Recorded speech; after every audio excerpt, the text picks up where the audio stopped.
قال رحمه الله تعالى: وأعطى صلى الله عليه وسلم اللواء مصعب بن عمير. أعطى اللواء مصعب بن عمير رضي الله عنه وأرضاه. واللواء علم الجيش، اللواء علم الجيش الذي في ضوئه يتقدم الناس في المعركة، ويكون أمارة وعلامة واضحة للجيش يتحركون في ضوئه، في ضوء العلم. فأعطى عليه الصلاة والسلام اللواء مصعب بن عمير أخا بني عبد الدار، وجعل على إحدى المجنبتين الزبير بن العوام، وعلى المجنبة الأخرى المنذر بن عمرو المعنق ليموت.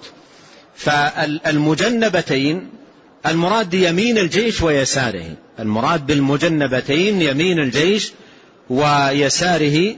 فجعل على المجنبة إحدى المجنبتين الزبير بن العوام، وعلى المجنبة الأخرى المنذر بن عمرو، وهو من الخزرج رضي الله عنه،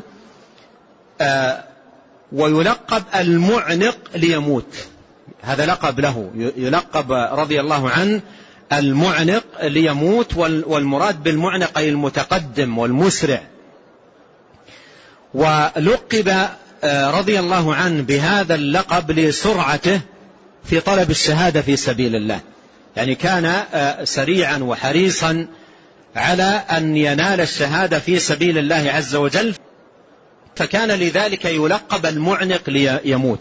يقال أعنق ليموت يعني أسرع، أعنق أي أسرع وتقدم، ليموت أي شهيدا في سبيل الله تبارك وتعالى. والمنذر بن عمرو الخزرجي الأنصاري رضي الله عنه وأرضاه هو عقبي بدري، ممن شهد بيعة العقبة، وممن شهد بدرا، وشهد أيضا أحدا، وجعله النبي صلى الله عليه وسلم على مجنبة الجيش رضي الله عنه وأرضاه. واستشهد بعد هذه الغزوة، غزوة أحد، بوقت ليس بطويل، يعني بعد هذه الغزوة ب4 أشهر، كما سيأتي معنا في غزوة بئر معونة.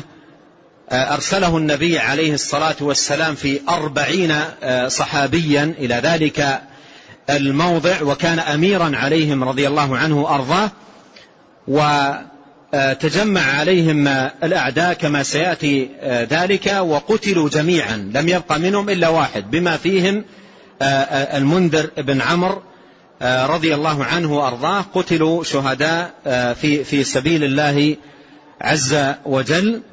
وستأتي معركة بئر مؤونة، وهي في أوائل السنة 4 من الهجرة في شهر صفر، وتأتي عند الحافظ ابن كثير رحمه الله تعالى.